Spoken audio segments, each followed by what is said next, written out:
Huff. We're going to talk a little bit about their business, Lighthouse Storage Solutions. I said it. God, I told Lighthouse. you I was going to do that. We knew you were going to do that. Isn't that a band or is that a song? Lighthouse. Lighthouse. Obviously, it's a lighthouse, not a lifehouse. Tell us a little bit about what you're doing. Yeah, do it. So we're basically a full-service consulting company. So I've been in operations for about 16 years now in the industry. So day-to-day operations, that's where I come in. And then Josh does marketing, like all the cool stuff that the customer sees, he does. Yeah, all the customer-facing. So like your photography, website, marketing-related, drone photography stuff. That's more my jam. Right. And you come in behind the scenes, so making sure you have the best tech stack, making sure your software training, works good, training, that kind of thing. I can train the teams. Yeah. So Perfect. So, okay, we appreciate what you do. We love you guys. Tell us a little bit about if you can think of something that has come up that's maybe been a surprise to you or something you didn't expect, or maybe a situation that was a little bit bumpy, and how did you handle that? I know everybody wants to think everything runs smooth in the self-storage industry, but it doesn't. It doesn't. So, we're here to be real. We're here to help educate people. Right. So if you can share something, you don't have to do a deep dive, but something that has come up that surprised you. Yeah, it hasn't been a surprise, I don't guess, but it comes up a lot with a lot of the clients that I work with would be the difficulty with their tech stack, exactly what Josh said, like their software programs. I work with a lot of people that are either trying to just now step into using some more technology and bringing some cool stuff in. There's a lot of that But then they going on. find out, oh, it doesn't work with this. Or because I'm changing this piece, now I have to change this thing. And so there's a lot that goes into it because everything has to really be able to work together. And so that surprises a lot of operators.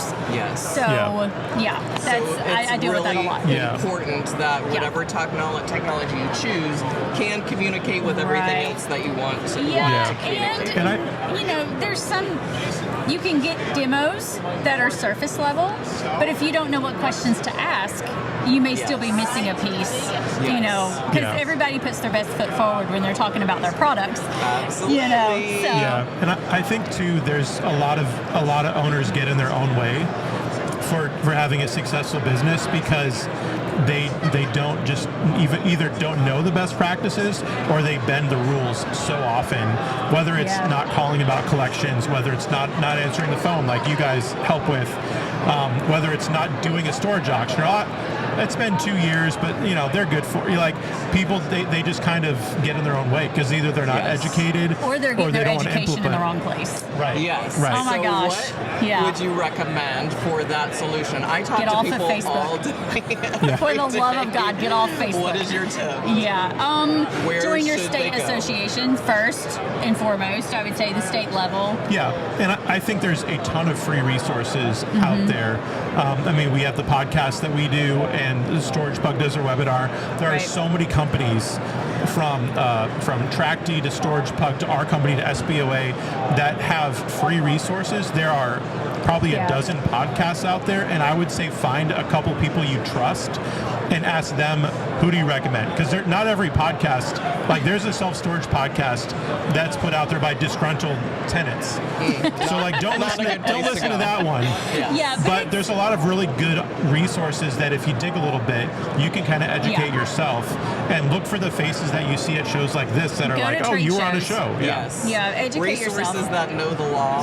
Yes. And not just to give their suggestion or what they don't might do. WebMD it. Like, doing that Google thing is like, oh, I can play doctor. Yes. You probably really shouldn't do that with your Find operation. somebody that's doing it well and ask them, how did you learn what you did? Yes. And go from that's there. one thing that I really love about this industry is everybody is quick to share their secret sauce, right? Yeah. They will tell you what's working, what's not working. Yeah, because there's no secret sauce. Point It's to just- direction. There isn't. Exactly. Yeah. Exactly. So tell me a little bit about your podcast. Oh gosh. Yes. Well, it started in 2020 with GabFest in Tennessee. Worked with Tommy with Storage Pug, and it was after the spring show had been canceled for SSA because of COVID, and we realized that there were so many speakers that they're just sitting at home. Their schedules are totally clear. Let's get them on a giant Zoom call, and it lasted like 8 hours. It was pure insanity, but we had so much fun, and there was such good feedback from it that 2 weeks went by. We decided to do it again, scaled down, of course, and then that just started. So all through 2020, we did it every 2 weeks. We would bring in speakers, and then about 2 years after that was the webinar, just the web version of it. That was live video. And so we got 2 years worth of those, and then I guess the beginning of 23, we thought, you know what? Not everybody has time for a webinar, but I listen to podcasts while I'm mowing the lawn or cooking dinner, and it'd be nice to have. So we thought originally, let's just make a podcast version of the webinar, just the audio, and then we started adding another episode here and there, and now we do it every week. And how many are you up to now? We're up to the one we'll record this week will be 85. That is fantastic. And we thought we'd run out. What I love about them is y'all are just real. It is so fun. Oh, it's half the time I'm at least like a glass of wine in. The evening. I wonder, you can probably tell the ones who are like 2 old fashions in and we're like, it's been a long day. But it's good information. It is true information. We want it to be practical. Helpful. Yes. Like we said earlier, everybody can sugarcoat things, but getting down to the nitty-gritty is what people need to know and what people need to hear. This is a real business that has its ups and its downs. Well, we want to have fun with it too, so we'll bring in other operators and tell us your story, kind of like what you're doing today. Because that's who we're aiming for. The audience is the owner, operator, manager. There's a lot out there about investing and how to make money, and that's needed. But not everybody is that level. They need to know what's best practices for doing collection calls, what's best practices for having a good marketing strategy, or doing auctions, or dealing with problem customers. That's all important stuff.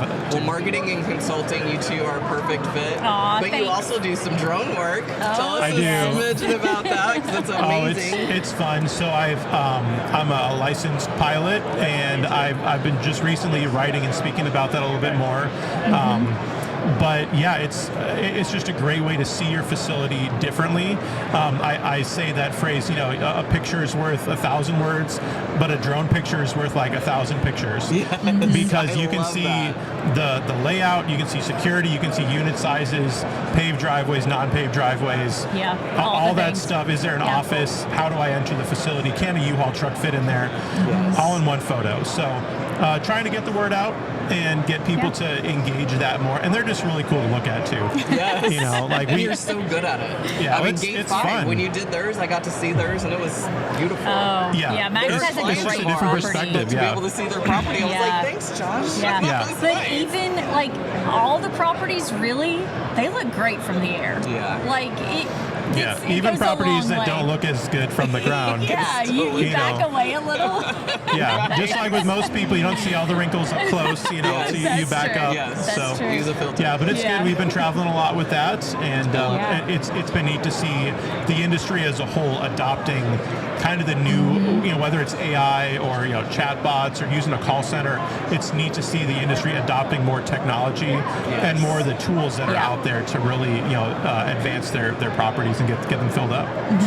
So you two, one of my favorite power couples in storage, by the way. We're trying. You two have combined to become one. How has your growth been, and how have you been able to adapt or adjust, or what type of recommendations do you give now that maybe you wouldn't have given before because of the shift in the industry? I know that's a big question. Well, I think my biggest shift probably is in the remote management piece, because I see so many doing remote management poorly. There's a lot that I feel like everybody jumped on the bandwagon of remote management. It's like the cool new thing. I can just get rid of my manager, and this is going to be just amazing investment, and all the money's going to go right in my pocket. Mailbox money. It doesn't work that way. There's so many things that you need to do, and you need to do them, I would say, even better than if you had a manager sitting, because the manager is a buffer though for things especially in the customer service side. When you have a manager on site, they're able to smooth things over when hiccups do happen with your customer. When you are doing remote properties, it's absolutely still possible, and it's possible to do it well. Right. But you have to have a good system in place tools, to be able to do it well. Yes, Yeah. right team, boots on the ground. Right, right. Yeah. Consultant to find out what extra needs you need if you're not third-party managing it. If you're just having a remote manager, maybe with a 1099, like lay out what those duties look like. What are your expectations, and how are you going to get that done? And we also see a lot of, you and I were talking about this earlier, a lot of operators that are coming into the industry and they just think, oh, I can just build it and get my software system. You know, maybe I need a call center, but they don't know what steps to think through and to walk through, and they end up missing some key things. Yeah. So you're bringing in a consultant, somebody that's actually done it, is really beneficial. So it's a step you should not skip. So would you say that is your top advice you would give somebody new coming into the industry? Yeah. Or do you want to? Well, I think it's the education, really. And so you can get that education at shows like this or your state shows, but you've got to talk to someone who's actually doing it and being successful at it. That's the key. I think that would be my biggest piece of advice. Perfect. So, yeah. How about you, Josh? I mean, I'm much newer to this industry than Melissa is. So you married into it? I'm married into it. So I've been doing marketing a long time, but like self-storage has been just the last 4 years or so. So it's been neat to learn from like we share an office, and so I get to listen in on her consulting calls, and being a part of a third-party management company for a couple of years was really eye-opening. And I think, you know, I'm like a lot of people probably in this room got in during COVID, and now that we're kind of out of that, it's like, oh no, like what do we do? Like not everybody needs storage. Right.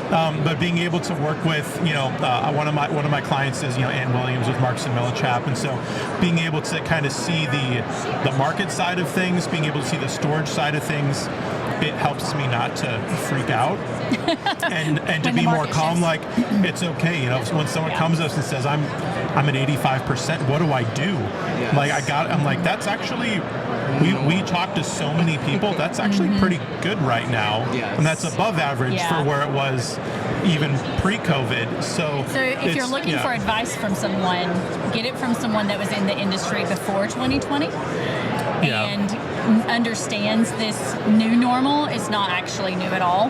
It is exactly where we're supposed to be. Yes. But my advice would be to not only not freak out, but to take advantage of all the new tools that are out there. Yeah, because for the last several years, you didn't need a call center, you didn't need a chat bot. You just opened your doors and like we're good.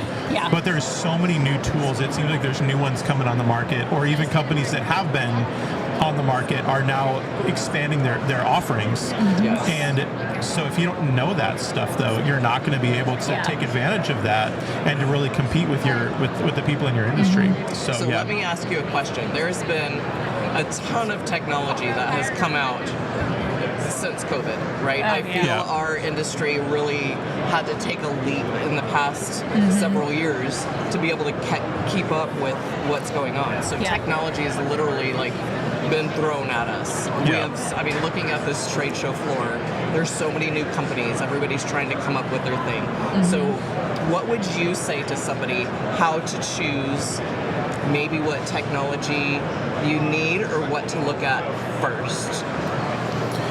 Well, every facility's different. Every market's different. They don't all need the same thing, first of all. You know, I don't want to call out all kinds of different vendors, but like not every market needs smart entry. You know, not every market needs chatbots, but some markets do. And so there's other technologies. Would you say maybe something like choose what your top 3 needs are? What is most important to you? Is it security? Is it your phones? Is it your gates? I think technology's great. I think sometimes we see people doing it backwards, though. Like they get focused on the most random technology, and like you can't even answer the phone well yet. So, like, and that's what I like. Not to just like shamelessly plug XPS, but I think that I think that a lot of people, they do get hung up on, I need a smart entry lock, I need a fancy, and all the purpose of so much of getting people to rent from you Like you get them there, but then you got to answer the phone when they call. Otherwise, they're going to go to your competitor. So you could be spending thousands on a great website, on being able to do online rent, all this different stuff. But if someone's not there to handle that when the customer finally decides, I'm going to rent from this place, let me make the call, let me go online. That if you don't have that right, it doesn't matter all the other stuff that you have. So you kind of got to start there of like, am I going to be remotely managed, or am I going to have an on-site property manager? Who's going to handle the phone call when it comes in at 11 o'clock on a Saturday? Can they rent from my website? Like, you got to answer those first and then kind of build out from the middle almost. Right. And too many times people start at the end of like, or you'll see someone that's like, I'm not showing up on the first page of Google in my SEO rankings. Okay, great. But when they do find you, your map is not even right. So but they're focused on the fact that they're not in the top 10. Yeah, or you can't rent SEO. on your website. It says fill out a form. Yeah. That kind of a thing. But you're really focused Some on of the this one simple, thing. basic things people sometimes tend to overlook. So Customer don't service get caught and customer up. experience, right? Yeah. Number one. If they can't automatically open the gate, but they're getting crummy service, right? Right. Yeah. So take a step back before you start trying to implement the latest and greatest. Make sure you've got the basics first, and then you can add on those other features to complement what you already have. Your location and your company and all that. Yeah, but the technology should complement. I've heard you say many times, shop your own store. Yes. Right? Tell me just a little bit about that. Well, we were talking the other day. About if your mom can't work if they can't get on their phone, like if my mom can't get on the phone and rent a storage unit on your website, it probably needs to be redone. There's something wrong, right? Yeah. And so you've got to make sure that the property actually functions in a way. Like when I go to a property physically, is the gate working? Is it easy to find a code to get in, access, find my unit, that sort of thing? But on the website, is it easy for me to find contact information when I have to make a phone call? Is it easy to make the payment? Is it easy to rent the unit? And does the website actually do what it should be able to do? Yeah. So, I don't know if I answered your question or not. Totally got distracted. I see Cindy over there. So. So my final question is, I kind of already asked this, but what would your number one tip besides joining your local association be when it comes to somebody new coming into the industry? New to the industry, yeah. Beyond just coming to shows like this? Beyond it? Get connected? I would say, like I said earlier, find someone that you want to be like in the industry. Whether it's a competitor or a friend, like however you figured it out, like find somebody that is doing it well and ask them, like, tell me about your journey. How did you get to the point where you're like, who are your connections that you've made? Point me in the right direction, rather than trying to figure it out themselves. Because so many people, they're like, well, I was successful over here, and I'm going to bring those principles into self-storage. And it doesn't always sometimes it works, but it's a different business, and you got to be able to learn. So like find a mentor, find somebody, a consultant, a company that's doing it well, and learn and really educate yourself first before you start shoveling dirt and doing all those things. Mine would kind of play off of that for the new ones to the industry. Go further than just a demo. Go talk to the person who's actually using it, because the operators, they will be honest. Yes. They will say, this is great, but, and that's the kind of feedback that a new operator needs to hear, because they need to know what all those buts are. And every single, there's not a vendor in here that doesn't have some kind of pain point. Yes. We all have them. It's a normal part of business. We don't get everything right every single time.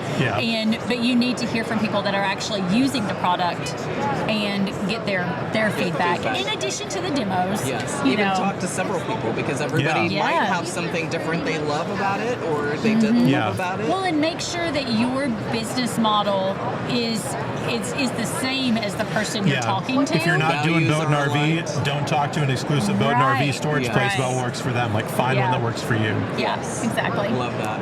Well, thank you guys for your time. I sure appreciate this. This is wonderful. We will have your information posted soon. All right, Sounds perfect. great. Cool. Thank you. Yeah.